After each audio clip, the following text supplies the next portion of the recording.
Ladies and gentlemen, welcome to OTS News. My name is Mean Marky D. Pile driving geeks since 1973. The baddest motherfucker in the IWC. Ha ha ha ha! Let me tell you something, man. Jesse's not gonna be here this evening. Breaking news for you, man. He's not gonna be here. Apparently, what had happened was Titus put a ghost pepper in his tacos, and Jesse was a little bitch. He couldn't take the heat. Get out of here, clown. We don't need you. I'll see you in Chicago during All Out Weekend. In other news, talk about blood and guts, man. Holy shit. Sounds like the novel I'm writing for a certain Juice Robinson. You know, being that he stole my girl and all. Blood and gut. That's what's gonna happen to you, Juice, okay? Stealing my girl, man. I was away for how long? And all of a sudden, she's a married woman. Are you fucking kidding me over here? Seriously? My God, man. Who else is around? Who's available? Who's available? What about, what was her name tonight? Yo, Dana, what was her name tonight, man? Layla Gray. Yeah, man. That's a fucking Tony Brown booty meat MVP right there, man. Let me tell you. Also, Orange Cassidy's got some new theme music tonight, man. Listen, what happened to all the geeks out there, man? I don't hear you. Where are all the geeks out there that said Orange Cassidy is a shit wrestler, huh? Guy gave you a near 5-star match, one of the matches of the year, all year in professional wrestling, comes out to new theme music tonight. I don't hear you fucking people, man. Where are you? Oh yeah, that's right. Fucking silent. That's where you are. Shut the fuck up, man, and sit down, okay? I'll call upon you when I need you. JD is at the venue. Construction on the beer garden is almost complete, ladies and gentlemen. We'll be sipping our cold beverages outside very, very soon, okay? I'll keep you guys up to date on that. But listen, we got some more great tunes coming up. And then JD's gonna obviously come through with the venue. I'm Mean Marky D, and this is OTS News.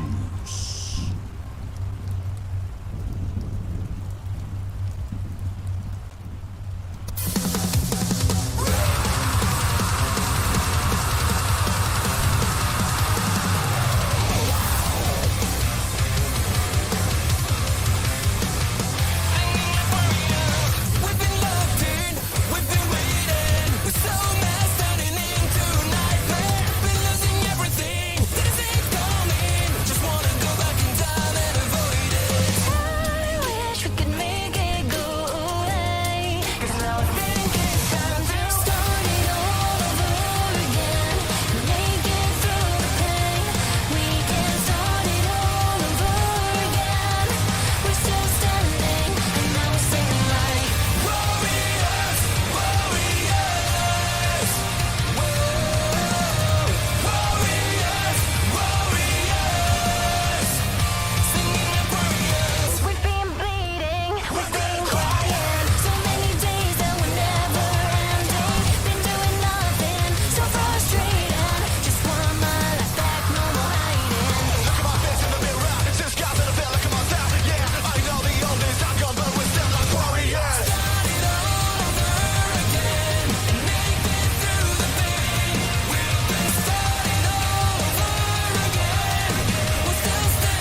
Listen, man, I said it on Monday afternoon when I talked about Forbidden Door, man. When are you going to start giving TK his credit, bro?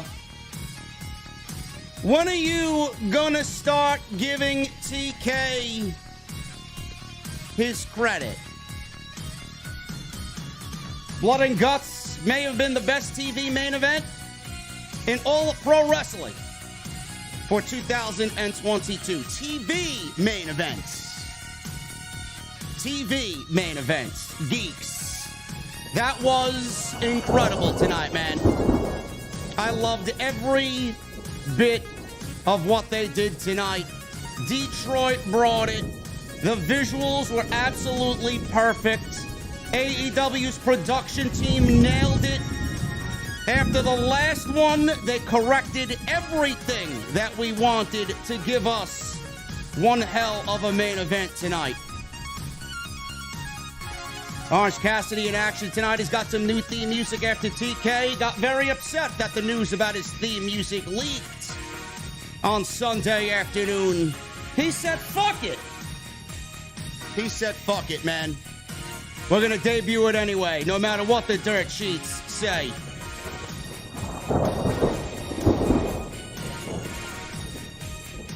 And Santana, man, Santana got injured in that Blood and Guts match. He went down pretty badly. I don't know what had happened there, but we will talk about everything tonight on what was a very memorable AEW Dynamite from Detroit, man. Listen, we're back home. We are in New York. We are going to the venue. Your beverages better be ice fucking cold. Because I know mine is, man. And I only got one question for you. Where's Jesse? No, that's not what I'm going to ask you. What the fuck are you guys drinking? I'll see you over there.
AEW successful?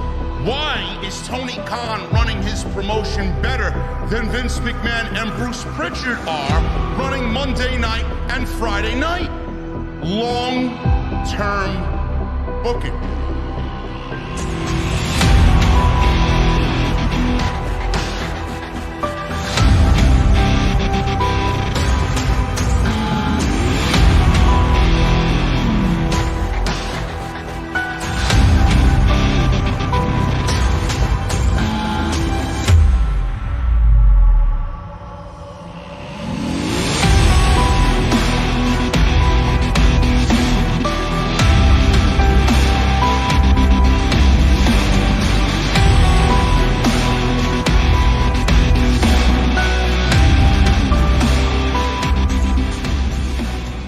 What is going on, guys? Thank you so very much for joining me right here on Off the Script. This is your AEW Dynamite post show for June 29th, 2022.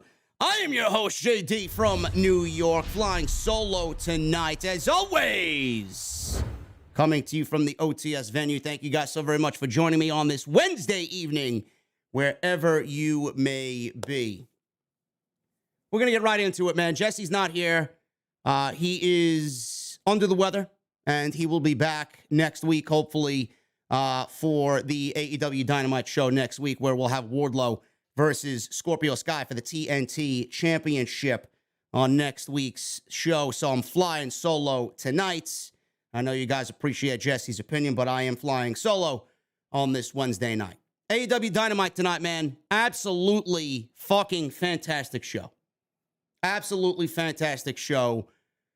This may have been the best TV main event, literally, in the last year of professional wrestling on TV. And, you know, I don't want to say they all came from AEW because a lot of people already think I'm on the fucking payroll. Meanwhile, I bought my own plane ticket into Chicago. I did everything I had to do for Chicago out of my own pocket. But somehow, some way, I'm on Tony Khan's payroll. I wish. This was the best TV main event in the last calendar year of professional wrestling on TV. And this absolutely will go down as one of the best TV main events on wrestling TV, possibly ever. Possibly ever.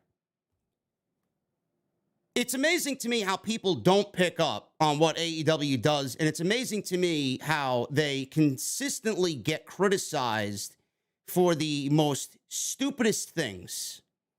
They are not perfect. I don't expect anybody to be perfect. You are not our Lord and Savior. I'm sorry. Okay? Nobody is perfect. Nothing is perfect. Tony Khan is not perfect. AEW is not perfect. They're going to make mistakes. Shit happens. But the thing is, they listen to the fan base. They listen to those criticisms. And it may take them a while to come back around, but they do listen. Case in point is Blood and Guts. The visual of tonight's match, everything about tonight's match, was absolutely fucking brilliant. Everything about it. And I'm not saying that because I'm on Tony Khan's payroll. Everything about the match was brilliant.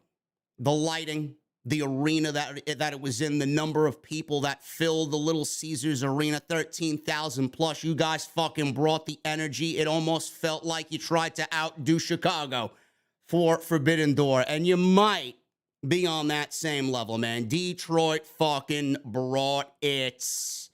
So I'm very proud of the fine people of Detroit for giving this match and this show the energy that it needed. The visuals, the lighting, the crowd, the cage, the camera angles during the show for the matches that were not featured in the cage. The match itself, the Blood and Guts match itself, the camera crew and the AEW crew did a phenomenal job at picking up on every single little thing that happened in that match. The different camera views that we saw all around the ring. The cage itself had one side with a door for the Blackpool Combat Club. The other side of the cage had a door for the Jericho Appreciation Society. Now, I'm not overly familiar with the old school War Games, WCW concept.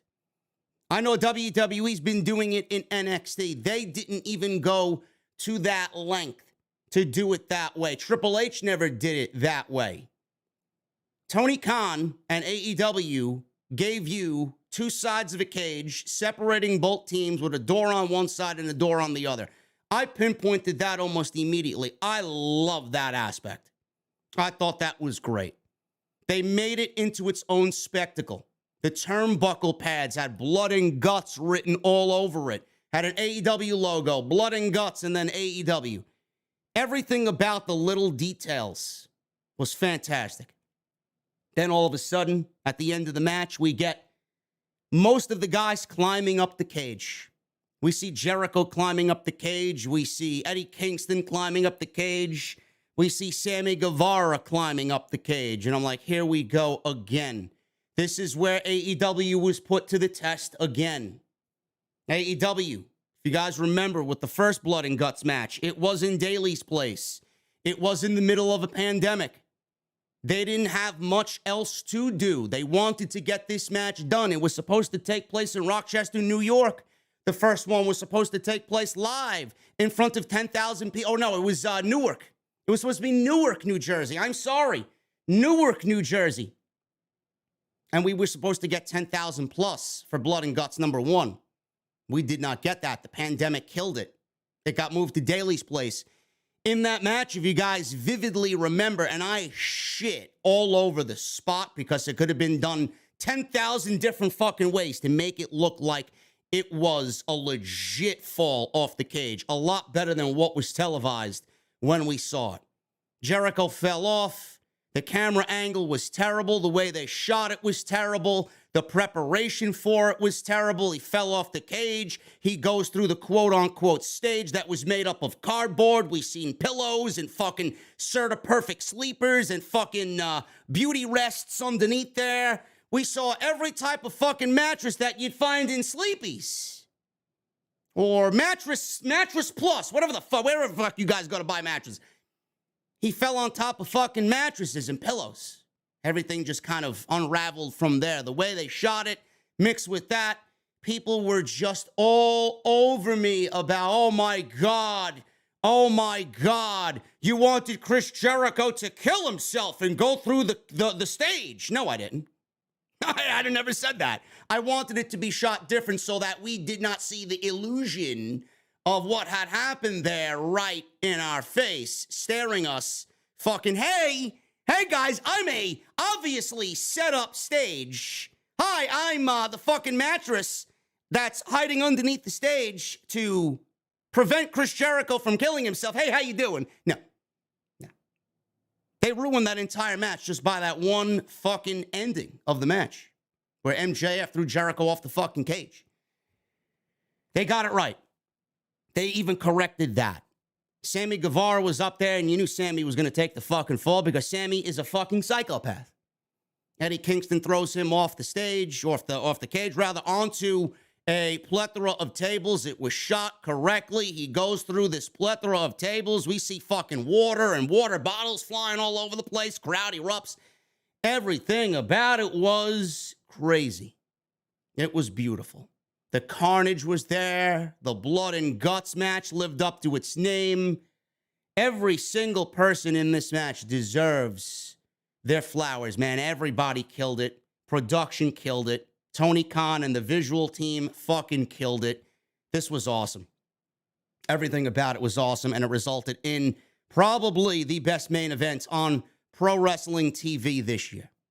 I highly, highly, highly doubt you will find anything as entertaining and as just perfect as everything that I just mentioned than Blood and Guts. Awesome, awesome stuff. We got Orange Cassidy versus Ethan Page also on tonight's show. We got Christian Cage cutting yet another great promo, not as long and drawn out as his first promo last week.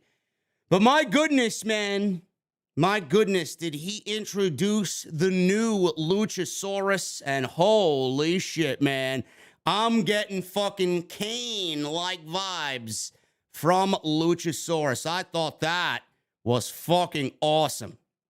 So we'll talk about that. Clearly, they're positioning Luchasaurus as the man that is doing all of Christian Cage's bidding.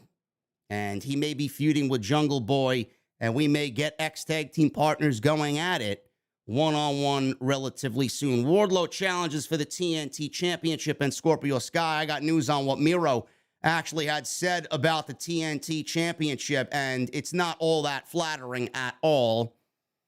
And then we got FTR. FTR and Danhausen versus the Acclaimed and the Ass Boys. So we will go over all of that right here on Off the Script. I thank you guys very much for joining me on this Wednesday night, man. Thank you so very much. Thank you for all the support. You guys absolutely killed it all weekend while I was in Chicago. We killed it for Forbidden Door. We killed it for the post-show scrum. We had the best questions out of everybody in the media, man. We had questions for Thunder Rosa. We had questions for FTR. We had questions for TK himself. I might have angered him a little bit. Hopefully I did not anger him too much, but he was more upset with Fightful than he was with me. I just asked the question. I didn't break any news. But I appreciate you guys very much, man. We killed it with the post-show review the following day. We did Monday Night Raw the same night. Crazy. Meet and greet was awesome. We had over 60-plus people show up. Unbelievable. Unbelievable. Pictures were taken. Cold beverages were consumed. Autographs were signed. You guys killed it. Thank you so very much, man.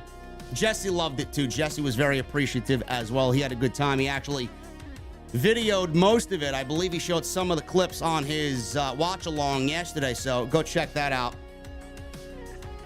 And thank you guys for making us number one in the community, man. I believe we're number one already. We didn't even get started here. We got 2,200 people live right now as I check the stats. You guys are awesome, man. Hit that thumbs up. Hit that thumbs up. Let's try for 1,000 minimum right here on OTS and the AEW Dynamite post show. Super chats are open. Get them on in. We'll hang out at the end of the show with our cold beverages. We'll go over the show. And you guys can ask me anything you want. Go check out the extra from earlier today, man. We talk about Sasha Banks. More news unraveling about the Sasha Banks situation. Sasha Banks was actually released on June 10th, rather. Not July. That would be fucking difficult. On July 10th, she will be released. No, she's been released. June 10th, Raj Giri of Wrestling Inc. is confirming that Sasha Banks was released on June 10th. And her lawyers got her WWE release. Why hasn't WWE announced this yet? I talk about that and why on today's extra, so go check that out. Follow me on social media at JDfromNY206. That's Twitter and Instagram, now on TikTok as well. If you guys want a cameo, I am now partnered with Cameo. We did 2 cameos. Our first 2 cameos, man, were awesome. Birthday wishes. We got one who wanted me to cut a promo on a friend because he loves Bill Goldberg, and he's a big fan of Bill Goldberg, man. I cut one hell of a rant on Bill Goldberg for this guy's birthday. And we also had another one where he says that wrestling is fake. So I blasted him and I roasted him because he said wrestling is fake. And I promised that Thunder Rosa was going to pile drive him instead of Jesse. Never use the word fake around me when talking about pro wrestling. So thank you to everybody that's been reaching out on Cameo, man. I love it. It's awesome. Link is in the description down below for that. Tonight's show is sponsored by my great friends over at Manscaped. Manscaped.com. You guys are going to use that code SCRIPT20 at checkout to save 20% off and get that free shipping, man. The summer is hot and it's getting ready to get hotter, man. You guys need to look your best, smell your best, and feel your best with Manscaped.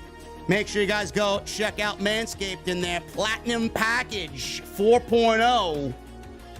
Use code SCRIPT20 at checkout for all that you need, man. That's Manscaped.com. We'll talk about my good friends over at Manscaped a little bit later on in the show. And make sure you guys are aware that there will be no podcast this weekend. Money in the Bank is on Saturday, and I will be drinking by the beach come 4th of July weekend. So there will be no podcast. After Money in the Bank, my weekend is over until Monday Night Raw. So make sure you guys are aware of that. If you're expecting an OTS episode like we usually do live, make sure you guys tune in to Monday for Monday Night Raw after Money in the Bank. That will be my next upload. Let's get into the show, man. Let's get into the show. We start at the top with Orange Cassidy. Orange Cassidy versus Ethan Page. And I said this about Orange Cassidy, man, on Monday afternoon when we watched him wrestle his little heart out against Will Ospreay. Orange Cassidy and Will Ospreay probably had one of the best matches of the entire year, probably the best match of the entire show on Sunday night at Forbidden Door. And I think Orange Cassidy and the Orange Cassidy criticisms and the Orange Cassidy hate needs to come to an end. Now, I get he's not for everybody, but at least he has a gimmick, and he's killing it, and he's different. And as Tony Khan said, when you look at the numbers and you look at somebody that they want on the posters and want on the advertisements, they are always going to look at somebody like Orange Cassidy. and he fits the bill perfectly. TK is a big fan of Orange Cassidy. He doesn't even get the hate because Orange Cassidy, is doing so great for AEW. There was a rumor on Sunday afternoon that he may be getting a new theme song. So I read this while I was actually on the plane flying to Chicago Sunday morning, and I said, that's interesting. I never heard the song before. It's Jane by Jefferson Starship. So I listened to the song before I took off, and I'm like, I like this song. I think this song fits him very well. I think this song is actually a lot better than the Pixies, I believe he used. I'm not familiar with the song title, but I do believe that was the band. Now, I didn't know what theme music he had on the Indies. Apparently, this was a song that he was using on the Indies, and Tony Khan actually paid for the rights to use this song on AEW television. So when I got to the scrum on Sunday night and Forbidden Door was over, it was definitely one of the things I wanted to talk about, just Orange Cassidy in general, because I knew he was going to kill it with Will Ospreay, and I wanted to gauge Tony Khan's reaction. And he gave me a proper answer. He said, well, it was the same reaction I had when everybody kind of put him down when they thought he couldn't wrestle when I booked him in Pac all those years ago. And I get it. That's the same reaction that he had after the match he had with Pac when everybody thought he couldn't wrestle. He blew it away with Will Ospreay. And then I asked him about the theme song. I'm like, how does the process of going out and buying a song, affect the wrestler? And are you there making that type of decision with them? Is it something that you guys talk about and bounce ideas off of? What song might fit your character best? Do we go to Mikey Ruckus and have him make a theme song to fit your character? Is it something that you make on your own, a decision you make on your own? And then he got obviously he didn't get mad. He got frustrated because everything he does is strategically put in place to happen when he wants it to happen. So when Sapp and Fightful leaked the information that Orange Cassidy was getting a new theme song, he was obviously pissed, and he said it was shameful that news like that got out. Now, I don't know what Sapp does. I don't know who his sources are or who would tell Sapp that type of information, but TK was obviously pissed, and he went and he used the Brody Lee situation, and Brody got sick, and nobody said a fucking word to the media or said anything in public about Brody. Everything was contained within AEW. He knows not everything is going to be contained, but he feels like news like that getting out is bad for AEW. Now imagine if you're Tony Khan. Why is it bad, you're probably asking? Well, if Tony Khan wants to debut this new song with Orange Cassidy coming out and he wants a huge pop, he might not even be, when the news got leaked, he might not have even been in the finalization phase to, finalize what he needs to do to get the rights to that song. So it might not have been a done deal at that point. But he wants it to go off, and he wants it to be right, and he wants it to be a surprise, and he wants that pop to be big. When the news comes out that he's got a new theme song, and Tony Khan is getting pissed about it, obviously the news is going to ruffle Tony Khan's feathers and get him upset, because it's obviously ruining his plans that he had for Orange Cassidy. So, yes, he's got a right to be upset. I asked the question because I was genuinely curious, because theme songs and theme music are very important to a pro wrestler. So we heard it tonight. We heard Jane by Jefferson Starship. I thought the song was great. I think it fits him beautifully. I think it fits him great. And the pop, I don't know what he was expecting, but I thought the pop was fucking big. It was like, it elevated in loudness when they realized who was coming out. When they heard the theme music and they knew exactly what it was, I think most of the fans who are in tune with Orange Cassidy, they realized, oh shit, Orange Cassidy's got a new theme song.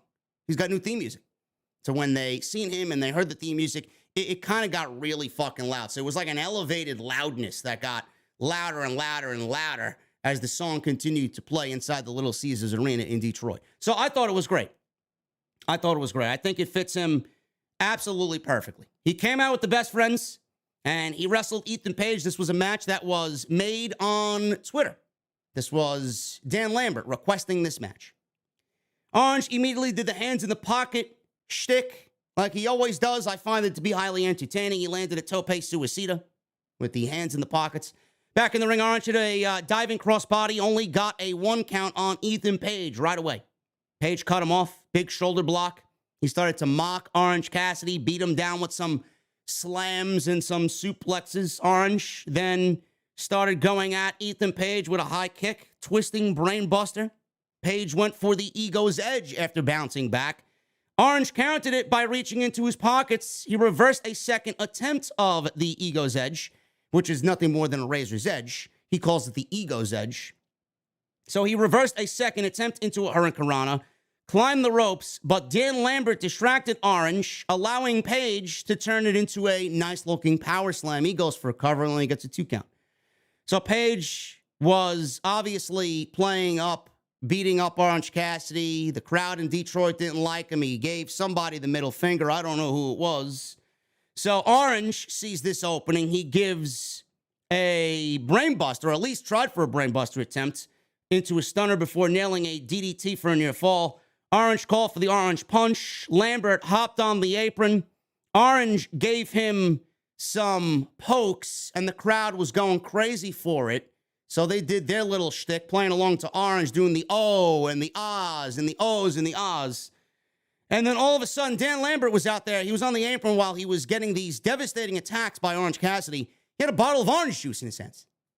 Orange Cassidy takes the orange juice. He takes a sip of it, gives him a thumbs up, and he turns around. He avoids Ethan Page's offense. He spits the orange juice in Dan Lambert's face, hits 2 orange punches and a body slam, which he was attempting all match.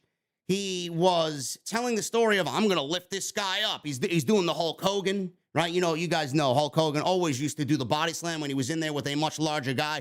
He's doing the fucking Hulk Hogan raising of the arms like he's going to body slam someone. So he tried a couple body slam attempts earlier in the match, and he gets the body slam on Ethan Page, and that's what he finishes him off with. 1, 2, 3.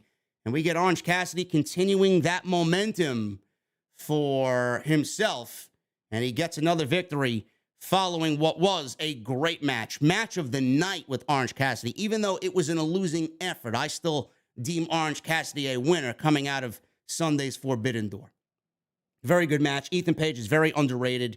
And Orange Cassidy, man, I'd love to see him continue to win, man. When you talk about Orange Cassidy and you see what's going on around him as far as championships are concerned, you're looking at Pac now as the All-Atlantic champion. I don't know what the rules are for that title. I don't know if somebody like Orange Cassidy can challenge for that championship or if it's just going to be, you know, guys like Malachi from where is he, from Amsterdam, or Miro from Bulgaria, or Ethan Page from Canada. I don't know if it's going to be for guys only that have a different background from where they come from. I don't know what the rules are or if there are rules with the All-Atlantic Championship, but I'd love to see another go-around with Orange Cassidy and Pac, maybe for an All-Atlantic Championship. I think that'd be great. I really do. If Wardlow wasn't challenging Scorpio Sky for the TNT Championship, I'd say let's get Orange Cassidy some momentum and get Orange Cassidy some wins, and we get him into the TNT title picture, and we get Orange versus Scorpio Sky for the TNT title, but it looks like that's being occupied now by Wardlow. So I'm loving what they're doing with Orange Cassidy. I think it's great. I don't know why people are so bothered by it. We need gimmicks and characters in pro wrestling right now. We are severely lacking that on Monday and Friday night. And I think what he brings to the table is excellent for AEW. So Orange gets the victory over Ethan Page. And I thought it was a very entertaining open for what was really one match on this entire show that people were looking forward to, and that was the Blood and Guts. So we move on with the rest of the show here. We have Christian Cage coming out, and Christian Cage is speaking to the audience after his vicious promo on Jungle Boy on last week's show. What a scumbag is Christian Cage. I thought what he did last week was absolutely tremendous in every sense of the word, man. Christian Cage, it was a much different promo than what we got with MJF. MJF was more of a, I would say, a company narrative-driven promo. It wasn't a heel promo on somebody he was feuding with. It was more taking his real-life grievances and then playing them out on live TV and making it into a storyline. Christian Cage, His promo on Jungle Boy was absolutely fucking fantastic. Every bit of it was exactly what you want out of a heel, and I loved every bit of it last week. The heat that Christian Cage got last week was the heat, the type of heat that you wish for if you are a heel in professional wrestling. And I said this last week, with him and the way he cut that promo, he was getting shut the fuck up chants. He had the audience booing him louder than he could really speak. The audience was booing him to a point where they were cutting him off mid-sentence. That's the type of reaction you want if you are a heel. It is great. Great. He came out and he was obviously still vilified by this audience, which was a great thing to see. They didn't forget. They were just as loud as they were last week. Tony Schiavone introduced him and brought him out. Christian was asked what he had to say about last week and his actions last week, but like last week, he was drowned out by a sea of booze. So he was asked by management to come out and apologize for his comments last week, specifically about Jungle Boy's father. Christian Cage then said, "Jungle Boy, I'm sorry. I'm sorry your entire family isn't dead," he says. He corrected himself. I'm sorry. I wish everybody in your family was dead except for your mother, Jungle Boy, except for your mother. We can make your mother the exception here. Absolutely had booze raining down upon him. It was fantastic.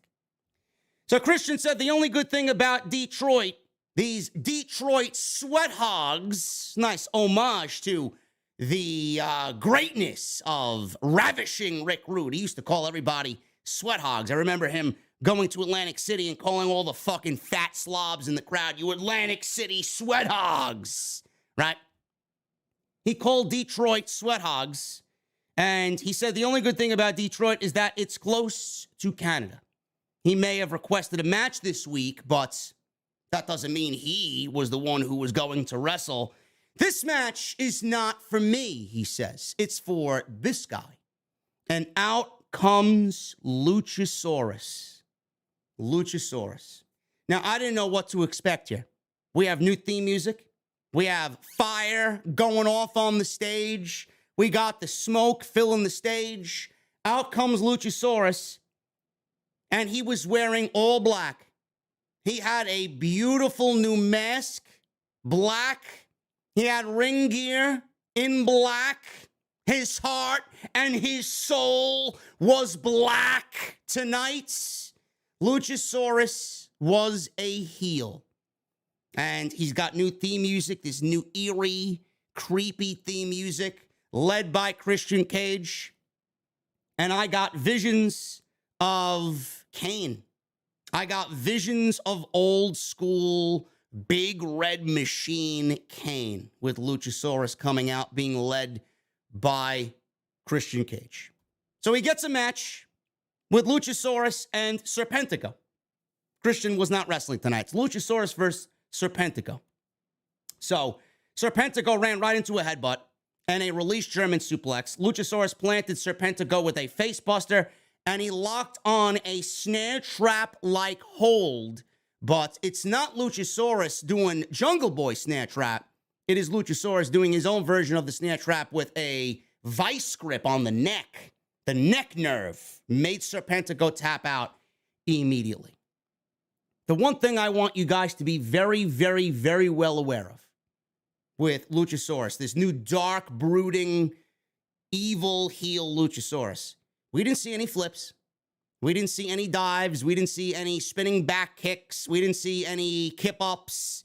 We didn't see anything of that nature here. This was Luchasaurus, slow, methodical, powerful, brutal, throwing his much smaller opponent around and beating him senseless. Luchasaurus worked like a legit big man, like a Big Red Machine Kane. The one thing that stood out about Luchasaurus is that he didn't do any of that, and he played the role of an intimidating big man who now has this evil intention about him because of Christian Cage. I want you guys to pick up on that. Now, this was one match. It was a squash against Serpentico. I don't know what's going to happen from here on out. But if I'm Tony Khan and I'm the people running this shit, I'm keeping Luchasaurus that way, man. This is the first time. Now, I think Luchasaurus is great. Don't get me wrong. But this is the first time I legitimately saw Luchasaurus in a singles role and me saying to myself, I could see him working out beautifully as a solo heel. This is great. This is great. Christian Cage is fucking vilified so much that it's a beautiful thing, man. As a pro wrestling fan, it warms your heart. Luchasaurus is now, we don't know what Luchasaurus is thinking. We don't know what Christian Cage told Luchasaurus. That's the beauty of this storyline. We don't know. He just automatically turned on his buddy, on his best friend, Jungle Boy. All of this rolled up into one big ball is going to get Jungle Boy so much more over than Jungle Boy ever was in AEW since day one. This is going to do Jungle Boy so good, man. I'm so excited to see Jungle Boy come back out and fucking own this shit and get the revenge for his family, get the revenge on Christian Cage, get the revenge on Luchasaurus. Who's to say we don't get all of this and get Jurassic Express back together? Who's to say Jungle Boy doesn't vanquish Luchasaurus, the evil Luchasaurus, and vanquish Christian Cage, and we get the Jurassic Express back together, and we get them more popular than they were before as tag team champions? Clearly something needed to be done. If I asked Jungle Boy and I asked Luchasaurus, were they happy with their tag team run? They'd probably say, yeah, but it could have been done a lot better. There was nowhere else for them to go. It seemed like they had hit a peak. Things needed to change. Something needed to change. This is the something. This is absolutely, if you're a pro wrestling fan, this is beautiful. Dark Luchasaurus, I can get behind. And he looked absolutely incredible tonight. Visually, the entrance, Christian being there, wearing dark, that dark coat, the way he fucking works Serpentico tonight, absolutely brilliant. Luchasaurus. I loved every bit of it. Very excited to see where he goes and where Jungle Boy comes back after his injury. This is going to be great. Max Caster. He comes out and we get the Acclaimed Max Caster with Anthony Bowens, who is still hurt. And the Ass Boys against Danhausen and two mystery partners. Who the mystery partners were, I don't know. So Max Caster called Danhausen a juggalo. He mocked Flint, Michigan for their dirty water. And Danhausen is looking at everybody when he makes his entrance. I don't know who I'm going to choose as my tag team partners. Apparently, I was supposed to pick two guys. You guys thought I couldn't find anybody who wanted to tag with me, but I think I had found two guys that I think know how to wrestle, he says. And out comes FTR.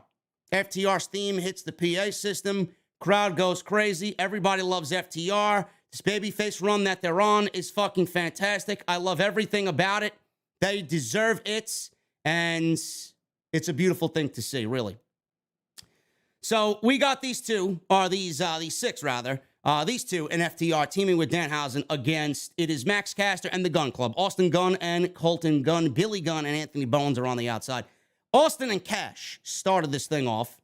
Dax and then Danhausen entered the match when we got Danhausen tagging in. The Gun Club and Caster isolated him in the corner, so obviously he was being beaten down. The babyface was being beaten down by the heels here. And we got FTR obviously getting a hot tag in from Danhausen. Dax gets the hot tag. FTR hit stereo rolling German suplexes to the Gun Club. Austin hit a neck breaker. Looked like he botched the neck breaker on Dax. I don't know what he was going for. There looked to be a little miscommunication there. Dax looked visibly upset by the spot being botched. So they sold it, and Dax tagged out to Danhausen. So Danhausen landed a pump kick on Austin. He went for a go-to-sleep, but Billy distracted the official, and Bowens all of a sudden gets up from his wheelchair as if he was never injured. He gets into the ring. He's got a fucking knee pad on. His brace, or whatever the case, was all a ruse. The wheelchair was all a fucking ruse, I guess. Maybe he was really hurt, but I guess they just recently cleared him, maybe. So they said, let's get him in the match. He gets up on the apron, gets in the ring. He's got his crutch. All of a sudden, he's healed. All of a sudden, he's heel. Danhausen's in there. He wants to curse him. Danhausen avoided a crutch strike, and Anthony Bowens accidentally hit Austin Gunn. Danhausen made the cover on Austin Gunn for the 1-2-3, and Danhausen and FTR get the victory on Dynamite. After the match, this is where things really broke down. Austin shoved Bowens. He couldn't believe what had happened. He blamed Anthony Bowens for the loss and the miscommunication. But Billy Gunn, the father of Austin and Colton Gunn, shoved Austin Gunn down to the mats, started berating his children in the middle of the ring in front of 13,000 in Detroit. The Gunn Club, the sons of Billy Gunn, walk out, and they feel neglected by their father, as Billy Gunn is more on the side of the Acclaimed than he is on the side of his own sons. So I don't know what's going on here. We may be seeing a split of the Ass Boys and Acclaimed. I don't know where Billy Gunn fits into all this, but it may end up being a big ruse on Billy Gunn's behalf.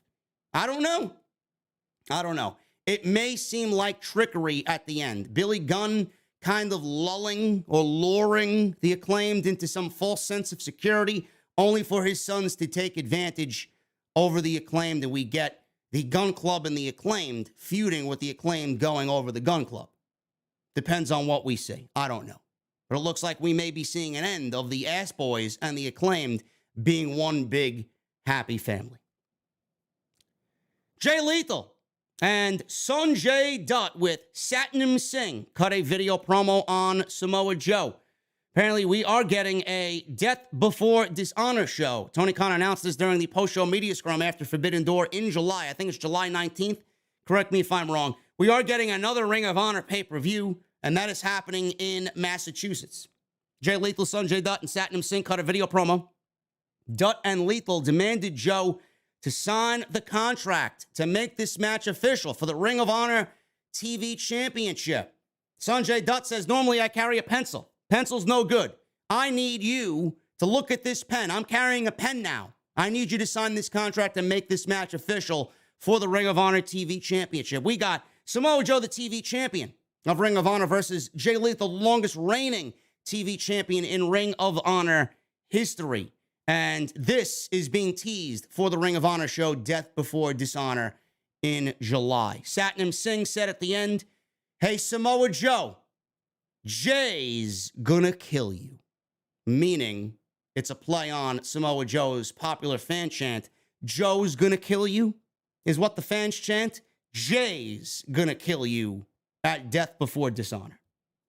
Very much looking forward to the match. It's been a long time coming. It's been playing out on TV for several weeks now. Should be very good when it does actually happen for the TV championship. July 23rd. July 23rd. Thank you guys for the correction there on the Death Before Dishonor. I will be, not at the show, but I will be covering the show live on Off the Script. Jade Cargill with Stokely Hathaway and Kiera Hogan. Red Velvet out injured. She defended the TBS Championship against Layla Gray. Never seen Layla Gray before. She's got a good look. And Tony Brown, my VIP here in the OTS venue, Tony Brown, I'm sure he was very pleased with the booty meat there on Layla Gray. Very beautiful woman. Never seen her before, but apparently she's a New Yorker. She's from Queens, New York.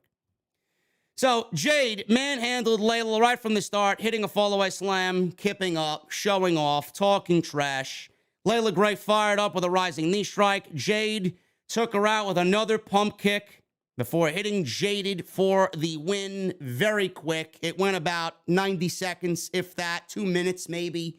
Jade retains the title. She is now 34-0 for AEW as an in-ring competitor, and she's undefeated, obviously, still as the TBS champion. After the match, Stokely Hathaway was about to speak to the Detroit fans.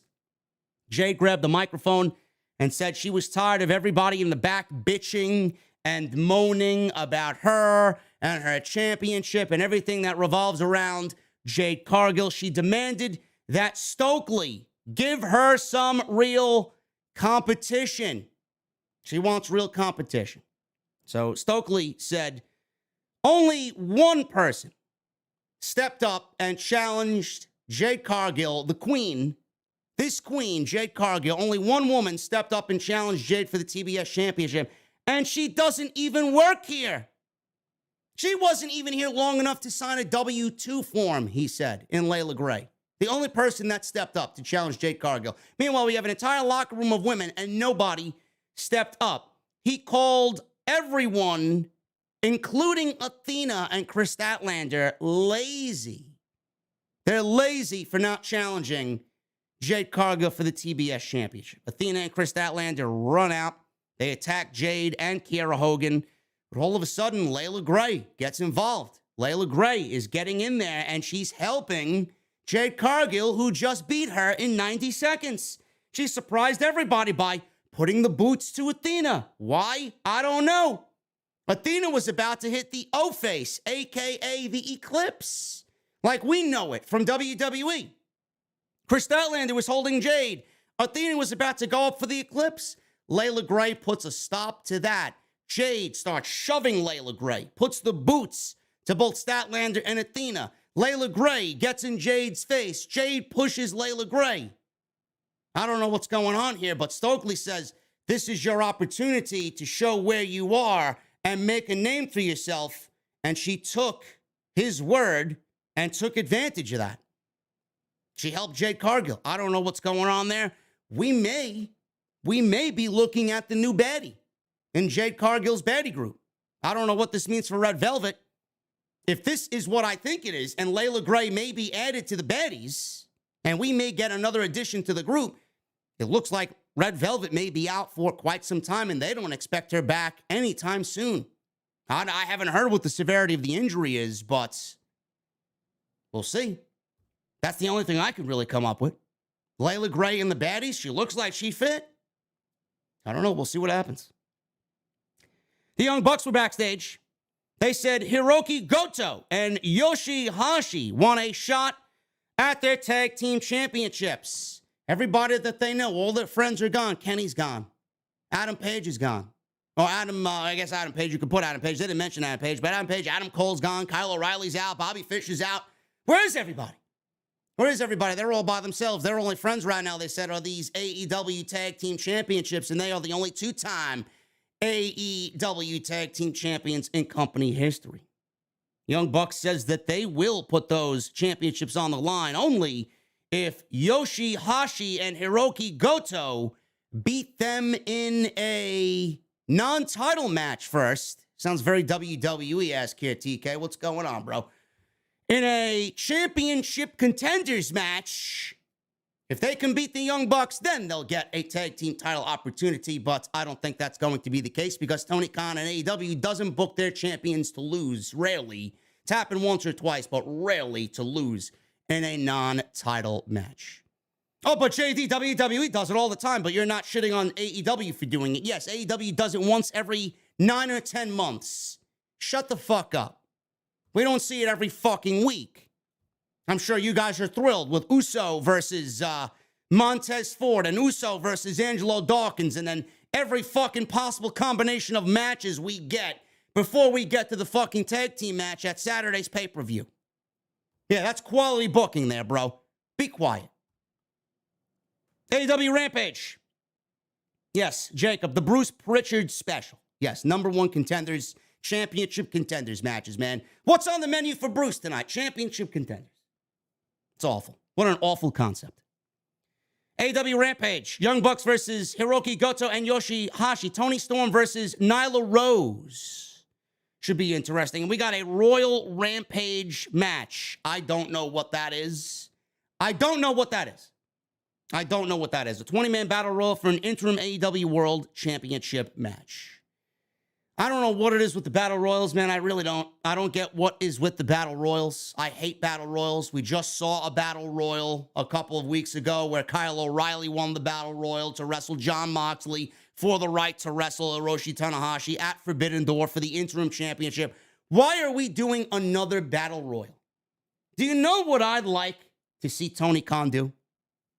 Now, I don't know how likely this is. It's not really their concept, but I'd love to see it. I'd love to see them book an AEW Rampage when the time is right, because we've gotten a lot of battle royals as of late. I'd like to see Tony Khan adopt the Aztec Warfare battle royal concept from Lucha Underground. Now, I love that. I only seen one, but I seen one. Let me see. Let me go over what the rules are here. Let me type this in so that you guys understand where I'm coming from. We got Aztec Warfare rules. Let me see. I love the Aztec Warfare.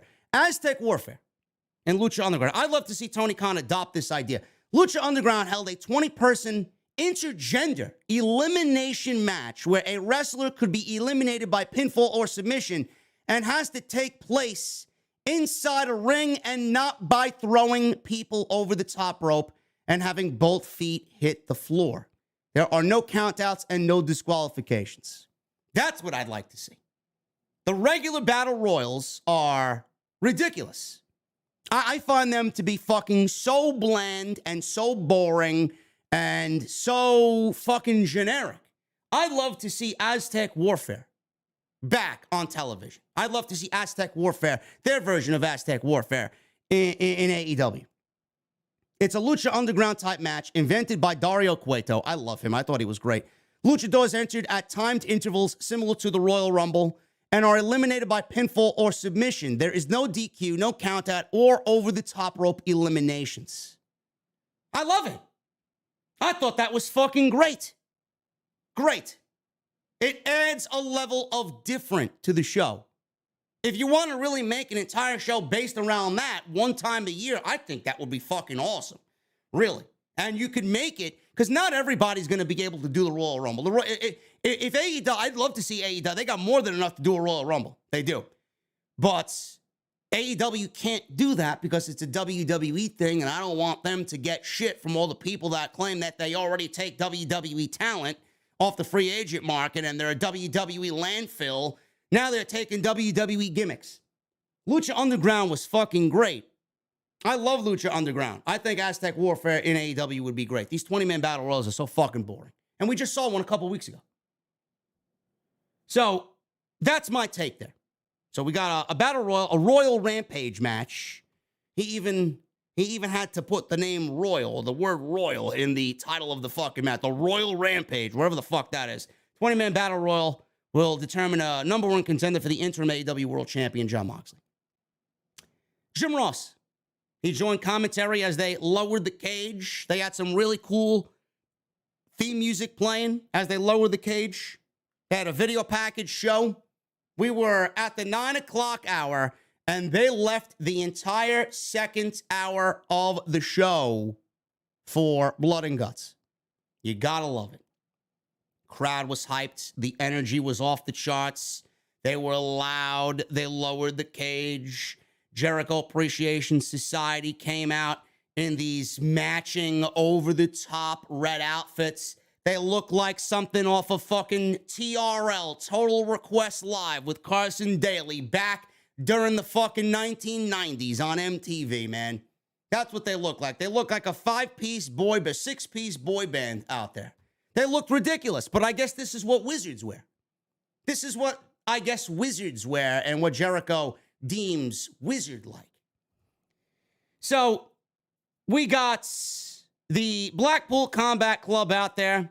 This is Wheeler Yuta, Jon Moxley, the interim AEW World Heavyweight Champion, Santana, Ortiz, and Eddie Kingston.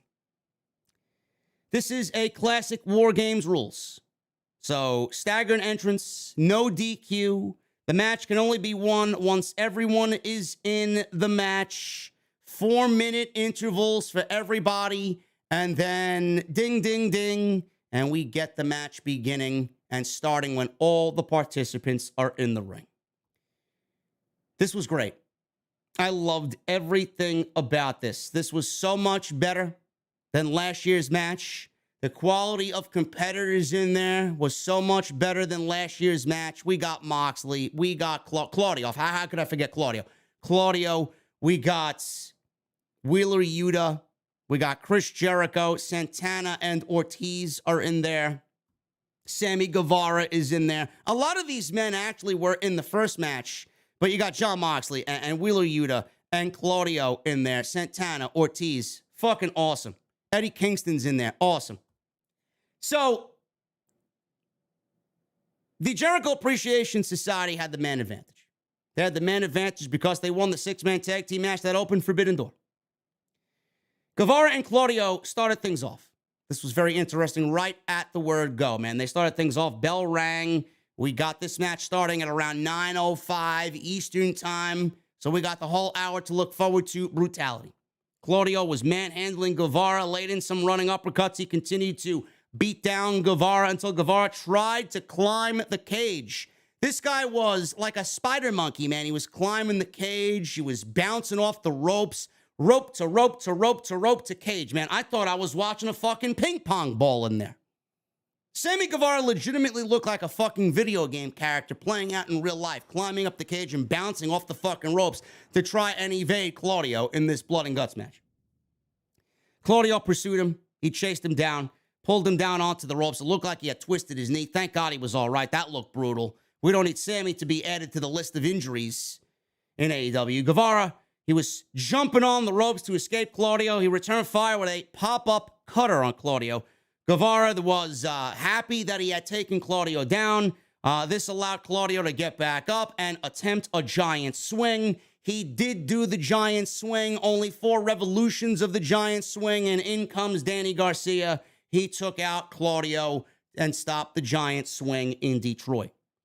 Wheeler Yuta then comes in. He evened the odds. We're now 2-2 with the Combat Club and JAS. He took out Garcia with some Germans. He did the same to Sammy. Hager was in next, so now it's 3-on-2. JAS against the Blackpool Combat Club, and he took out Yuta with a big slam. And then all of a sudden, we see Claudio, Cesaro, and Jake Hager, Jack Swagger, in the ring, staring each other down, and they start going at it. And I remember, man, when they were led by Zeb Coulter, and I remember that they were incredibly over, and WWE put an end to that. We, the people, got over big time in WWE. 13,000 people were chanting "We the People" in AEW for Claudio and Jake Hager, man. That had to feel good because they had the makings of a special tag team. They were over organically. And I remember how over they were, man. I would never forget something like that because I was on board with them when they started to get over. They got over so big that WWE pulled the plug on them. They were getting so over because it wasn't on their list of things to do. You can't get over on your own in WWE. You will be taken off television. And that's exactly what had happened to Jack Swagger and Cesaro at that time. Look at the caliber of wrestler Cesaro is. Man, he got a tag team over with Tyson Kidd. He got a tag team over with Jake Hager. He got a tag team over with fucking Sheamus. The bar was incredible. Cesaro, man, again, I said this on Monday. I don't know how they let somebody like that walk out of the company. I would have been chasing after him. Bro, what do you need? What do you want? Let's get this done. Now he's Tony Khan's problem. A very good problem to have. So they stared at each other and they took each other out. They faced off. This was former tag team partners going at it.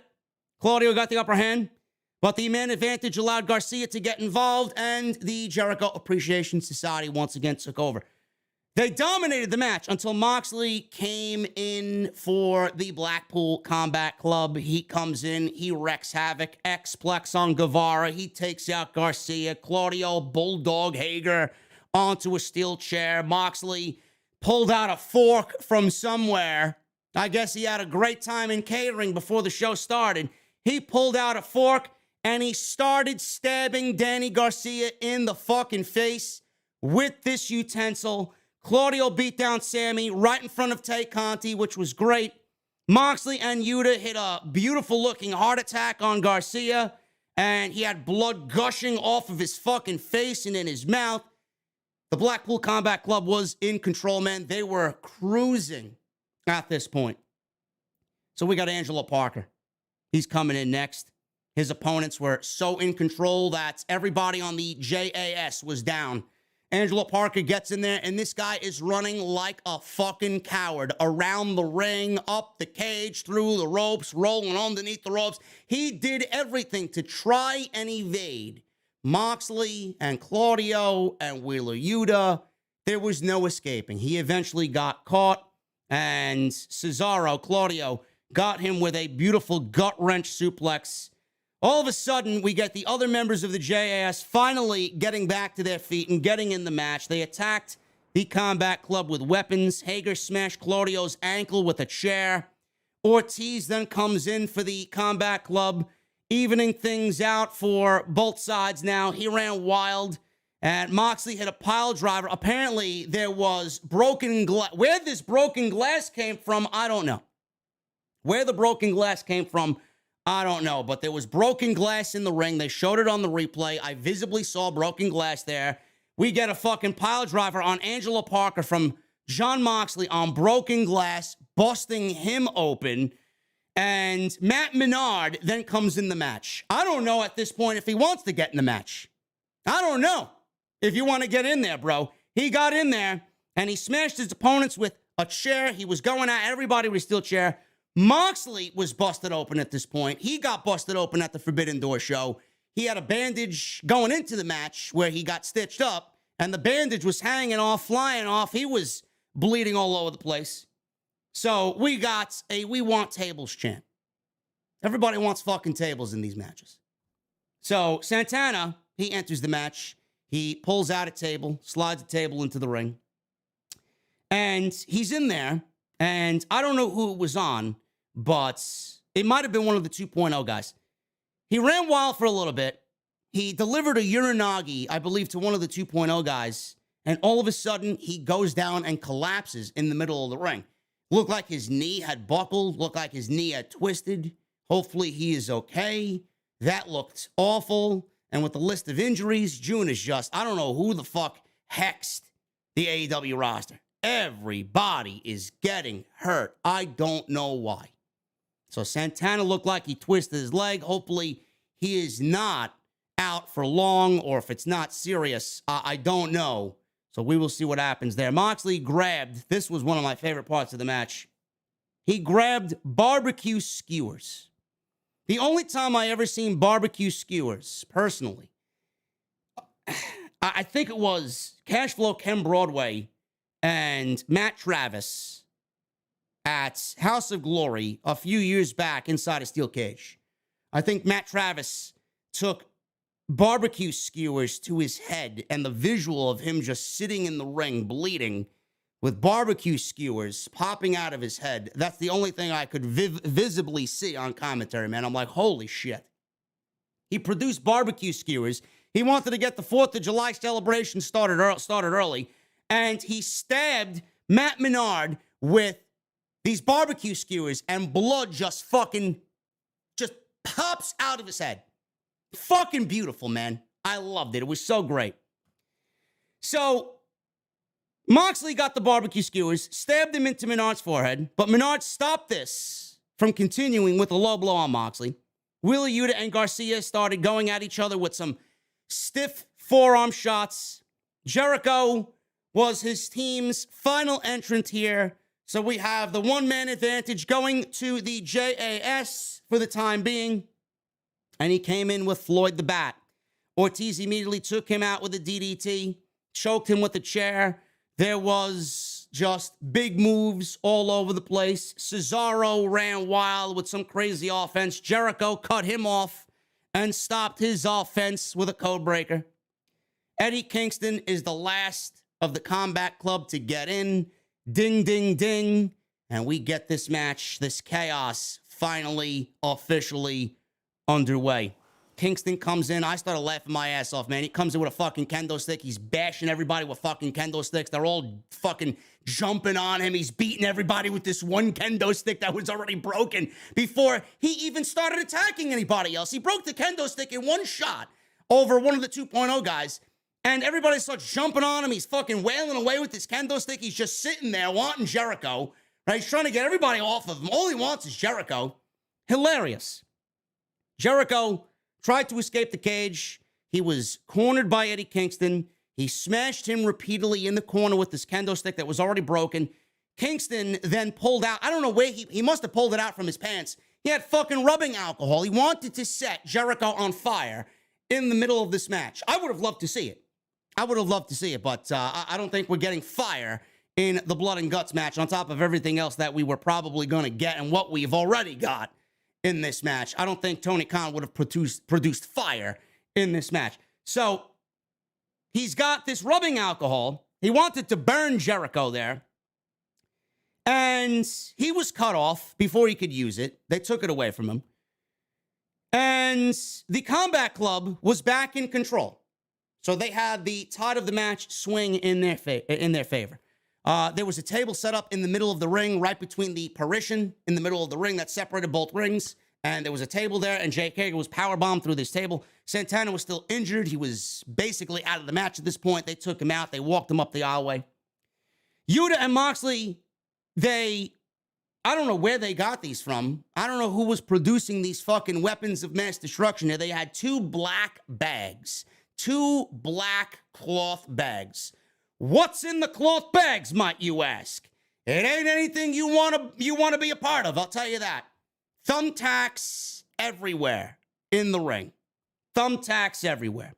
Claudio and Ortiz on the other side. After the thumbtacks were in one ring, Claudio and Ortiz started pulling the fucking ring mat up, exposing the wooden boards underneath the ring. Moxley suplexed Menard onto the tacks. God bless this guy's soul, man. It is amazing where 2.0 came from and how they were disregarded on NXT, and they're in this match making a huge splash, making a huge name for themselves on AEW television. What a year and a half made for 2.0, man. Holy shit. Crazy. One of the best stories in all pro wrestling is 2.0, man. Coming from where they were, getting let go, joining AEW, not really having much of a major role at the start, but now they're with Chris Jericho and they're part of this shit with the Combat Club. Unbelievable. So Moxley suplexed Menard onto the thumbtacks. Parker I don't know how the fuck he got outside. I guess they kind of shot him through the metal rods that were holding this cage up. He was hanging upside down like they were fucking about to execute this guy. Hanging upside down outside the cage. His face a bloody crimson mask. The visual of it was fucking great. So he's hanging upside down. The Combat Club were in control. Kingston and Jericho, they were going at it. Kingston got the upper hand. Jericho took him out with a fire extinguisher. Looked a little bit silly because Jericho produced this fire extinguisher, and then Eddie Kingston was so far away, he leaned into the fire extinguisher, and Jericho sprayed him with the fire extinguisher. It looked silly for Eddie Kingston to kind of lunge at Chris Jericho the way that he did. I don't know. It came off a little odd to me. Maybe I'm overthinking it, but it did look a little silly to me. Conti then gets involved. She knocked the referee out on the outside that was watching the door, took the key, opened the door to the cage. Out comes Ruby Soho. Ruby Soho, an ex-WWE superstar. We already got Jon Moxley. We got Bryan Danielson. We got Claudio in there. And now Ruby Soho helping the Blackpool Combat Club. Help the Blackpool Combat Club beat the Jericho Appreciation Society. Where did this come from? Could we be looking at the next member of the Blackpool Combat Club? Could we be looking at the first female in the Blackpool Combat Club? She took out Tay Conti, tackling her to the ground. You basically could see up Tay's dress, which I don't think anybody was really complaining about. And they start brawling on the outside. They get taken out of the equation. Tay Conti's out as Ruby Soho chases her off. Jericho escaped. With the door open, Tay opened the door. Jericho's climbing up the cage. He escaped by climbing up the cage. Kingston went out, and he looked up. He starts smiling. This motherfucker, man, he thinks he's getting away from me. Kingston climbed right up there. They fought up top. Kingston nailed him with the spinning back fist. He falls down face first onto the top of the cage. The way that they had this cage was beautiful, man. It was very, very stiff. It looked like nothing was going to break the top of that cage. You know how the Hell in a Cells were? They were very flimsy, very flaky up there. Looked like you could step on it and fall right through. This was solid steel up top. That shit was bolted in up top. So I'm glad that AEW took the proper precautions to make sure everybody was all right. Guevara climbed up top. He's going up there because Sammy loves to be a fucking stuntman. He loves to be psychotic. Gotta love Sammy. He cut off Kingston's attack on Jericho. 2-on-1 advantage up on top with Kingston fighting off Jericho and Sammy. They were kind of stalling up there for a little bit. Jericho was on the top of the cage face down. Sammy was looking over. They were playing up to the crowd for a little bit too long, taking their time up there. But in this absolutely wild and some may think unnecessary for Sammy, but wild and obviously over the top, let's get the big spot off the cage moment, Sammy Guevara is thrown off the cage. He flips over the edge of the cage. He falls into where the timekeeper's area usually is. It looks like this thing was blocked off by a huge AEW banner, tables underneath. He flips off the top of the cage after being thrown by Eddie Kingston, falls right through these tables, through the AEW banner, water flying up in the air, bottles of water flying up in the air, crowd chanting, holy shit, crowd going crazy. Unbelievable spot for Sammy Guevara. They nailed it. They nailed the camera angle. We didn't see any fucking pillows or mattresses underneath. I thought it was great, and Sammy looked fucking great flying off the cage, man. If there's anybody that you want taking a bump like that, it is Sammy. And I'm sure he probably willingly do it too without even having him to be asked. He goes off the top of the cage. So the match at this point, it's coming to its conclusion. Jericho put Kingston in the walls of Jericho up top. Claudio then climbs up, booted Jericho to break up the walls of Jericho. He gave Jericho the giant swing on top of the cage and went for the sharpshooter. Menard climbed up top, cut him off. Kingston locked Jericho in the stretch plum, and Claudio applied the sharpshooter on Menard. And Menard ended up tapping out, giving the Blackpool Combat Club the victory in the second ever AEW Blood and Guts match. The story here is Eddie Kingston was upset. Now, Eddie Kingston's not part of the Combat Club. He's a friend of Jon Moxley, but he's not really a part of the Blackpool Combat Club. He was pissed. He was pissed because he wanted to brutalize Chris Jericho. And Claudio took that away from him. Claudio made Matt Menard tap, won the match, which should be the most important thing here. But Eddie Kingston and Claudio had a couple of words back and forth. Eddie Kingston was upset that Claudio went for the win and took the fucking pleasure of submitting Jericho away from him. Could be something, could be nothing. We may see something materialize next week. We may see nothing at all. But Eddie Kingston was very upset for a little bit, and he really played up that aspect until the show went off the air. So it could be something where we see Eddie Kingston and Claudio feuding for Claudio's first major feud in AEW. After the match, like I said, Kingston was frustrated. He wanted to tap Jericho out. Claudio won the match before he could do any more damage to Jericho. I don't know if he was injured. It looked like he was holding his back. Everybody might be a little banged up here. I wouldn't be surprised if somebody here was seriously injured. So I hope not, but seeing what type of match it was, we may have another couple of injuries to report coming out of this thing. And that was pretty much it. All of the Blackpool Combat Club were on top of the cage, except for Santana, as the show went off the air, as they celebrated their victory, finally ending the feud over the Jericho Appreciation Society. This was great. Absolutely beautiful main event. Absolutely fantastic main event. Will go down probably as one of the best, if not the best, main events, pro wrestling TV match all year. You will not find fun like that on any other fucking wrestling program, man. You're not going to find that on Monday. You're not going to find that on Friday. And it's amazing to me, man. It really is amazing to me. I'd love to see WWE take the fucking War Games match out of NXT. I'd love to see them do it in the WWE on the main roster. I would absolutely wipe away the Survivor Series format, and I would do War Games at Survivor Series from this point on. That's what they need to do. You have access to that match. and you don't utilize it. Nobody wants to see that shit in NXT. This is a match that really could be a huge selling point for the Survivor Series. All these major pay-per-views, they need something to really grab you.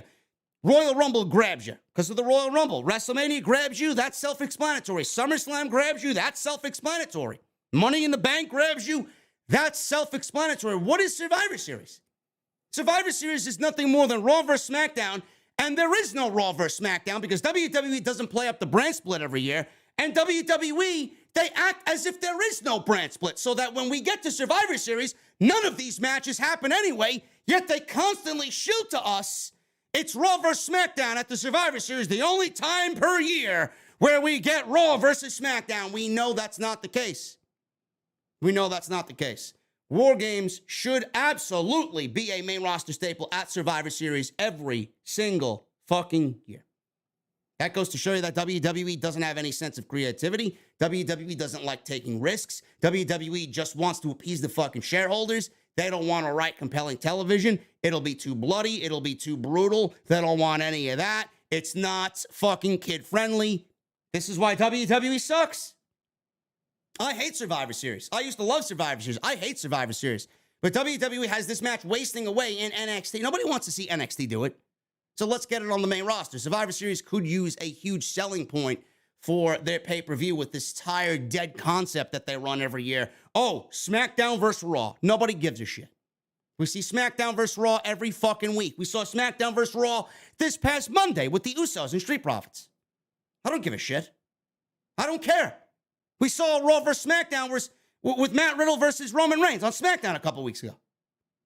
Nobody cares. WWE is doing themselves a huge disservice by not utilizing this match. Tony Khan has made this match feel important every year. He's presented it in the old school way where even the old school heads who loved War Games back in WCW and in NWA, he's presented this match so beautifully that I don't know how anybody who lived in that era could really sit here and criticize what he's doing. He's paying homage in the best way possible to Dusty, who created this fucking thing. Cody would be proud. I would genuinely be curious to know what Cody thought of this match and how Tony Khan is still maintaining the legacy of Cody's father in the creation of this concept being used on AEW television. It's awesome.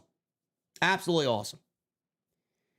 Guys, thank you very much for all of your supports, making us number one in the community. As always, we got 2,400 people here live for AEW Dynamite's Blood and Guts.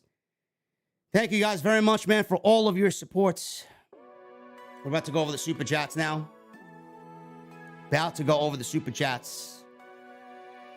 Tonight's show is sponsored by Manscaped. Manscaped.com. They got their new Platinum Package 4.0. Gentlemen, all men strive for gold in their life. Moxley did at Forbidden Door, so why not you? Gold medals, gold watches, gold championships. However, there is a certain type of guy who loves to go that extra mile. He walks with confidence of an eagle, and giggles in the face of danger. He's a big, hairless, winning machine, and when he unzips his pants, he sees platinum. Manscaped would like to introduce you to their biggest and best ultimate hygiene bundle, the Platinum Package 4.0. And you guys can get the Platinum Package for yourself by using manscaped.com code SCRIPT20 for 20% off and free shipping, man. What you guys are going to get in this Platinum Package is the Lawnmower 4.0 trimmer, the Weed Whacker ear and nose hair trimmer, the Ultra Premium Body Wash 2-in-1 shampoo and conditioner, Ultra Premium deodorant, Crop Preserver, Crop Reviver, and anti-chafing boxer briefs, all with the inclusion of a Shed travel bag, which I take everywhere I go, whether I fly for business, whether I go down to the Jersey Shore. The Shed travel bag is worth the price of admission by itself. So make sure you guys go hit up Manscaped. They even threw in 2 free gifts as well. The Manscaped boxers in the Shed travel bag, like I said, bring your comfort and boxers to another level. And the Platinum package covers all your bases from head to toe. It is the best bang for your shebang. Manscaped.com. Use code SCRIPT20 for 20% off and free shipping. It's time to enjoy the finer things in life, guys, and get yourself a Platinum package for your Platinum package. Let's get into the Super Chats. Actually, first, before I do that, I want to shout out B Nation Gaming.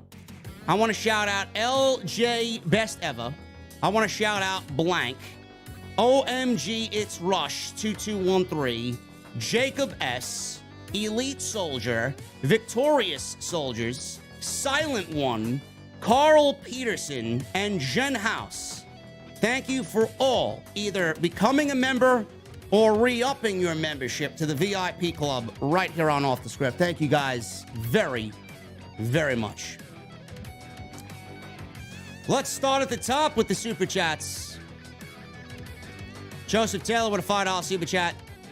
2 things, JD. Favorite Randy Orton match, not named John Cena, and favorite Van Halen song. My favorite Randy Orton match? That's a tough one, man. I'd probably have to say...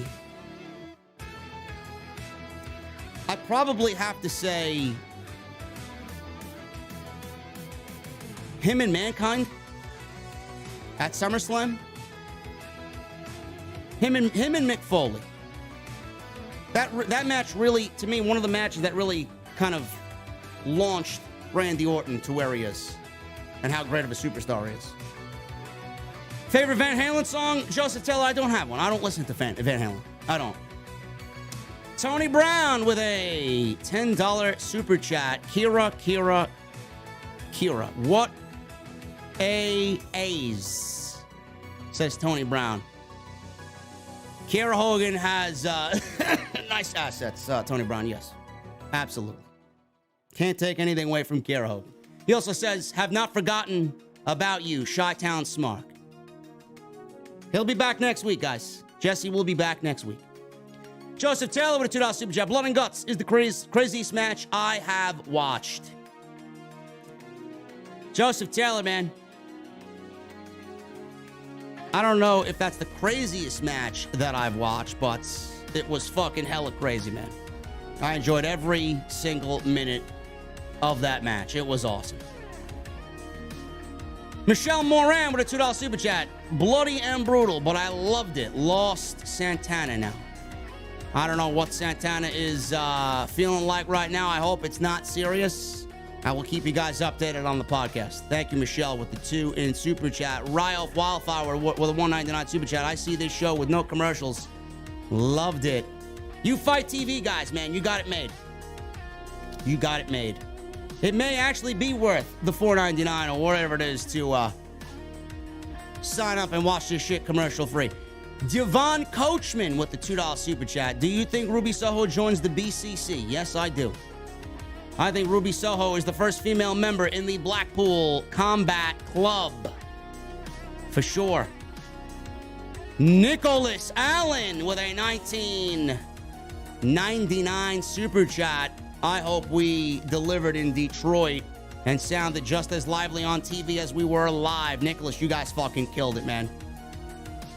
You guys killed it, man. You came off fucking incredible. You rivaled Chicago for Forbidden Door tonight.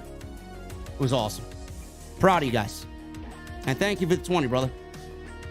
Marcus is AEW. Can't wait for Jade to go against Athena and Chris in a triple threat match for the AEW Women's TBS Championship. I could see that. I could absolutely see that. I would prefer one-on-one matches first. But I could see that. Tony Brown with a $5 super chat. Yes, JD, that chick can get it too. Speaking about Layla Gray, says Tony Brown. I agree, man. Layla Gray is a very attractive asset to AEW. Jen House becomes a member for 8 months. Thank you, Jen. All about to the king of the IWC, JD. Thank you, Jen. OTS for life. We got my boy James. We got my boy James. Thank you, brother. $50 super chat.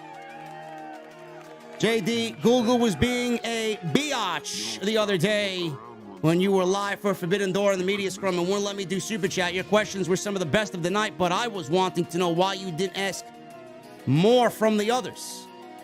James, the media scrum works in a very orderly fashion, man. You got one half of the room with media, you got the other half of the room with media. There are two moderators, one on one side, one on the other. You raise your hand, and if they pick you, they pick you. What you guys couldn't see is that I had my hand raised for those I wanted to ask questions to. Raising your hand does not guarantee you getting a question in. Sometimes when someone's on stage, they got a very limited time on stage. Cesaro was only up there for 3 questions, and then they took him away. Thunder Rosa was only up there for about 6 or 7 minutes, then they took her away. Jay White was only up there for about 6 or 7 minutes. Not everybody's going to be able to ask questions. And sometimes I just don't have a question. I don't have a question for Jay White. I don't have a question for a Kazuchika Okada. I don't. I am a very calculated individual, man. I attack when I want to attack, when I see it's best to attack. Seriously. But James, thank you so much, brother. Thank you so much for the 50 in super chat. I appreciate you, brother. Yeah, man.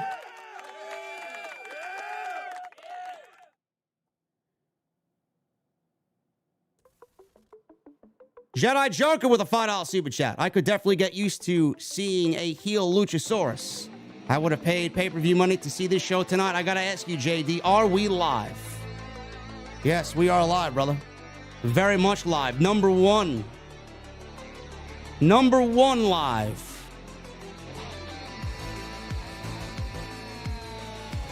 Roxas, 1969. JD was wondering, do you think now with Claudio on the BCC and Ruby Soho possibly siding with them, do you think TK is possibly setting up a feud with the House of Black? Possibly. Possibly. Noah Tacone. JD didn't ask geek questions. You better believe it, brother.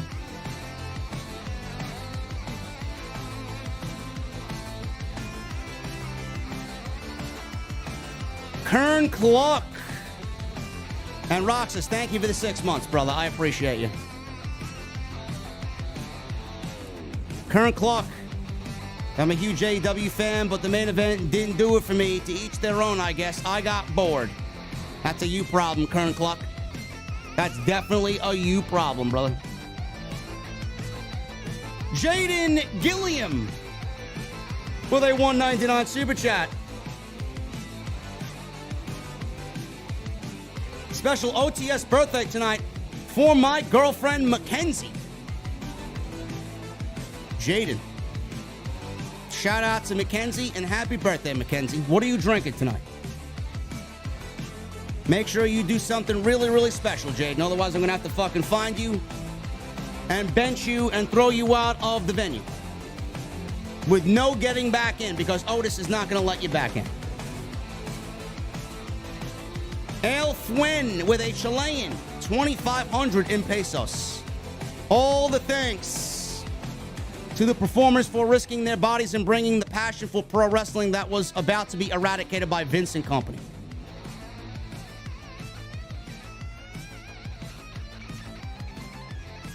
All 6 guys on each team killed it, man. Golden Boy with a $5 super chat. Rampage Rumble Friday. 2 rings, 20 guys. Entries every 60 seconds. How do you feel about it, and who might win and be the first challenger for Mox? I don't know. Hopefully it's somebody worth a title shot. That's all I have to say. So that's pretty interesting. 2 rings, 20 guys. Entries every 60 seconds. So it's basically the 1995 Royal Rumble. That's what it basically boils down to. Thank you, Golden Boy. Tommy Brannigan with a $10 super chat. Awesome show, JD, and Forbidden Door was amazing. Looking forward to more of that pay-per-view. You're awesome. I love the new Don of the IWC shirt. OTS for life. Thank you, Tommy Brannigan. I appreciate you, brother. JT Golden with a $4.99 super chat. The Limps on Twitter are already complaining about the Blood and Guts match. Let them complain. Let them complain, man. They're going to bed lonely and by themselves tonight with nothing more than Alexa Bliss fucking magazine cutouts and a bottle of fucking lube with a box of tissues next to their fucking nightstand. And parents that have neglected them their entire life that hate them for what they've become. Jobless failures. Tony Brown, $2 super chat. My birthday is this Sunday, JD. Tony Brown, you got to remind me on Saturday, man. We'll fucking celebrate with you on Saturday, man, during Money in the Bank. Happy early birthday, brother. Current Clock with a $4.99 super chat. Did you catch the play on the old 80s WWF intro in Jericho's intro to his music? The epitome of sports entertainment. Yes, I did. Yes, I did. Elite Soldier with a $5 super chat. Hey, JD, I'm a new VIP and I've been watching since 2016. You're the greatest. Does anyone know if Honor Club members will get the pay-per-view for free? That's a good question. That's a good question. Can anybody help Elite Soldier out with that question? I'm not really sure. I don't have the answer for Elite Soldier. PMAC with a $2 super chat. JD, did you have fun sitting next to Denise? No. No, Denise sat sideways all night. I sat like this, and she had part of her back towards me all night.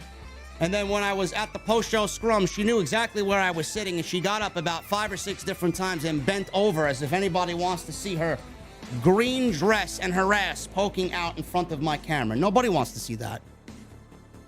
Nobody wants to see that. At one point, I thought she was doing it on purpose. Thank you, PMAC, with the $2 super chat.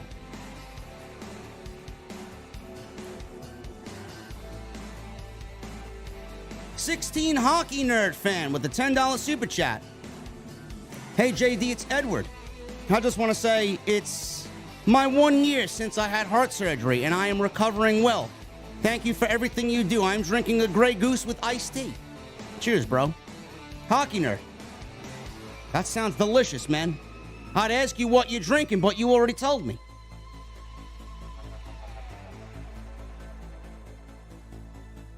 These post-show scrums, man, you feel lonely, man. I mentioned this on Monday night. That's why I need Issa with me, man. I need Issa with me for All Out. These Fightful guys and fucking Grapsity guys and Denise, it's like they all knew I was sitting there. Not one fucking word. Not one word, man. I wouldn't have went up to them anyway, but it's like I'm the fucking, it's like I'm the Black Mass, the fucking, you know, the outcast sitting there. Meanwhile, I blew everybody away with these fucking questions that I asked, man. Everybody's like, all professional. Come on, man.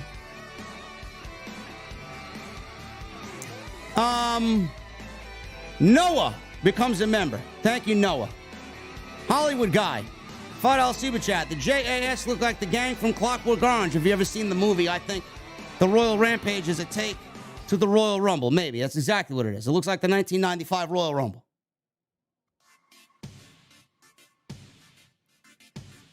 Issa, I'd be an outcast with you 7 days a week. I got close to Denise. Lucky guy. No, I'm not a lucky guy, man. Come on. Come on.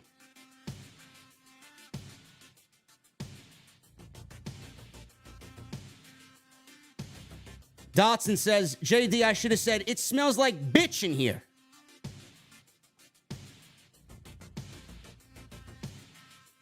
I gotta be professional, Dotson. Come on. Hologram with a $5 super chat.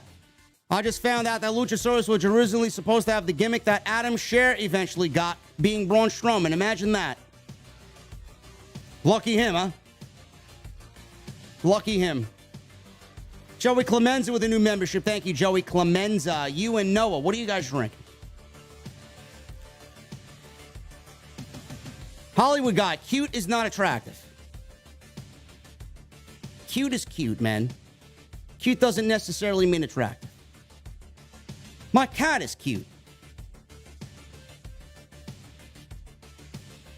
The stuffed animal sitting on my beanbag chair is cute.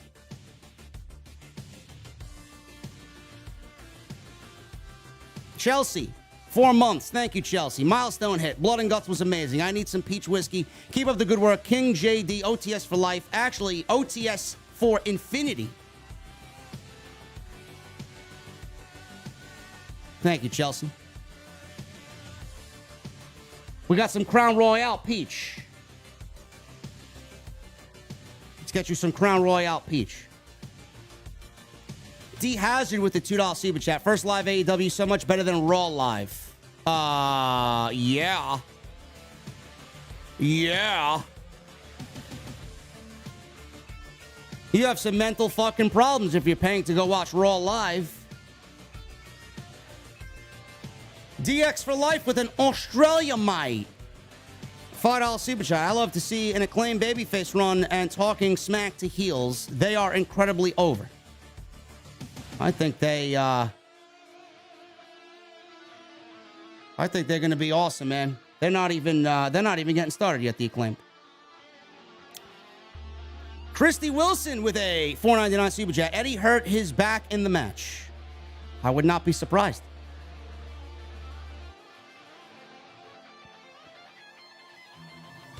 Joey Clemenza says Denise gets a solid 6.57. Joey Clemenza, you are one generous son of a bitch, man. My goodness. You like him short? Yeah, so do I, but a 7?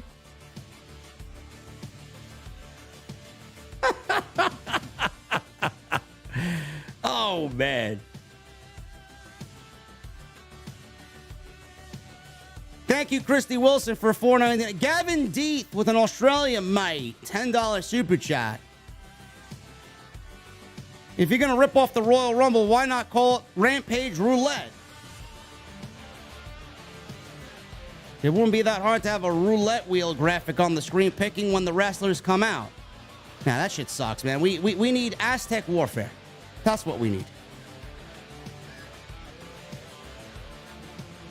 Jerry Ramirez with a $4.99 super chat. Blood and Guts was insane. Good stream, JD. No surprise there. Hope one of these days you can hold a meet and greet in LA and get a chance to meet you. I'd like to do that. Seriously, I'd love to do that, man.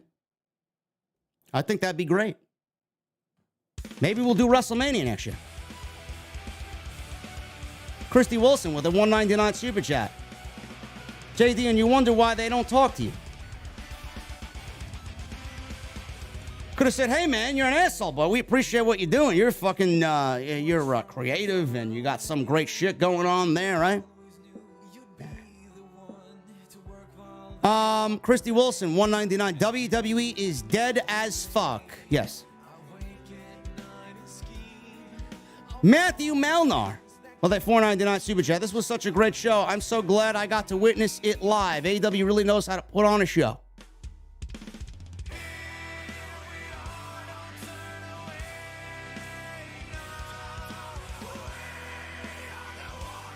Mohammed Abu with a $1.99 super chat. Blood and Guts. Awesome match. Kept it coming. Abu out.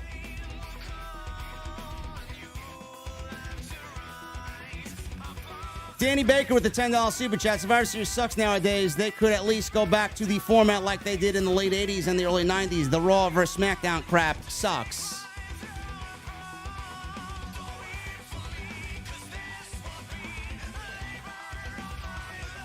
Jimmy Stirred Evans with a new membership. Thank you, Jimmy. I appreciate you, man. LJ Best Ever with a 13-month membership. Thank you, LJ. OTS for life, he says. We got Anonymous with an 8-month membership. No message. Thank you, Anonymous. I appreciate you, bro. Randy B with a 3-month membership. Thank you, Randy B. Keep up the good work, JD. You're killing it, bro. The next meet and greet here in New York, I'll be there. OTS for life.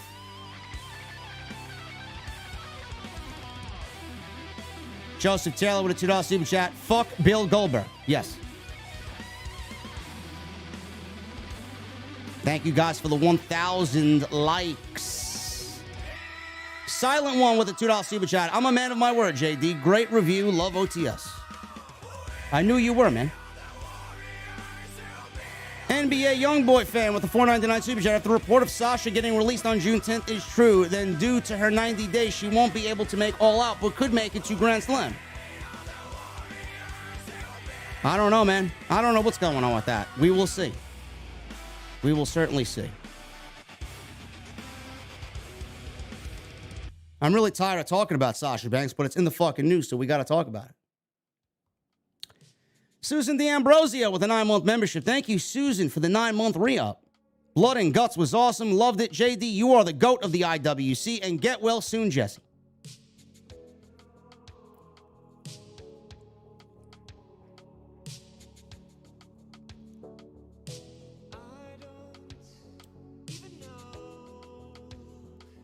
Heel Turn and High Spots with a $4.99 super chat. We were at the show tonight. Great show. Loved the energy the crowd had. Yeah, you guys killed it, man. You came off great on TV. Hops88 with a $5 super chat. I was at Forbidden Door and the crowd was absolutely on fire. The crowd tonight in Detroit was just as hot. AEW seems to be gaining momentum. Yes, they are. Right into All Out. They will keep this. They will keep this momentum for sure. Jeremy Lewis with the $10 super chat. Just what was needed. A great showcase of gratuitous violence in the Blood and Guts match. Great review as always.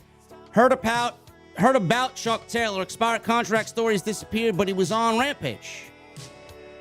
Everybody's making a big deal about Alan Angels not being given a contract offer, man. I don't know what the big deal is.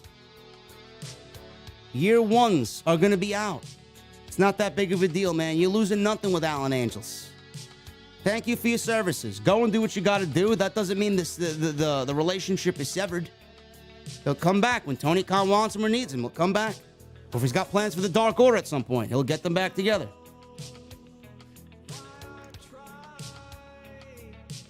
Muhammad Abu with a $1.99 super chat. Are you doing meet and greets in India? Abu out. No.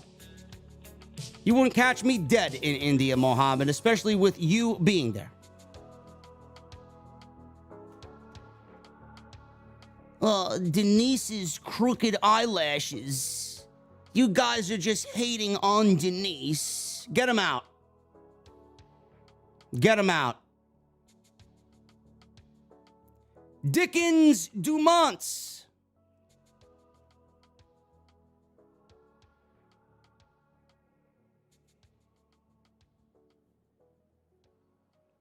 $5 super chat by Dickens Dumont. JD, Blood and Guts was straight up fuego. Brother, and Denise looks crazy average.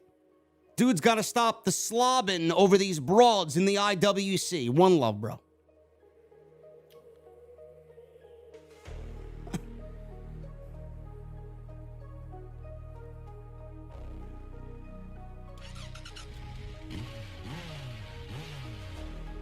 Thank you, Dickens. I appreciate you, man. I appreciate all you guys, man.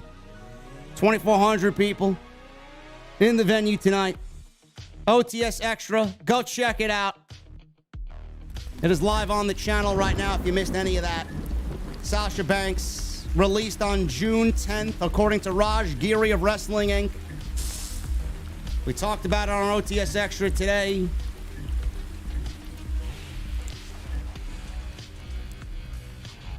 Muhammad Abu with a $1.99 super chat. I thought we were friends, Jerry. No.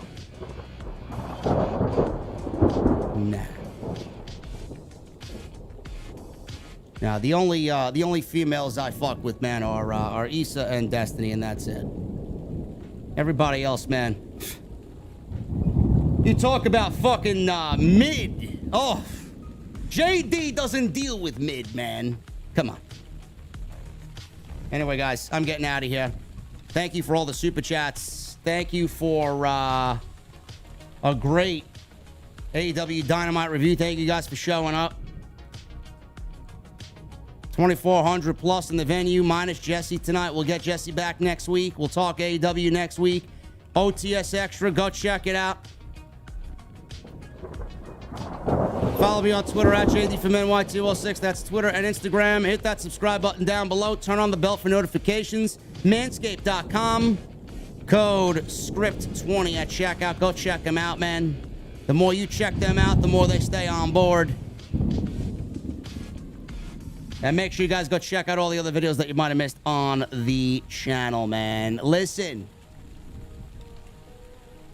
I'll see you guys back Friday live for SmackDown. I'm legit taking the legit Mustang down to the Jersey Shore for the next week, man. I'm in Jersey for the rest of the week starting tomorrow. Beach, cold beverages, sun, and relaxation. I need that music on max, and I need those guitar emojis in the chat. You guys know the deal. I'll see you guys Friday live for SmackDown. Until then, take care, guys. Thank you for a great stream, and I'll see you back right here in the venue for Friday Night SmackDown on OTS. I'll see you guys later.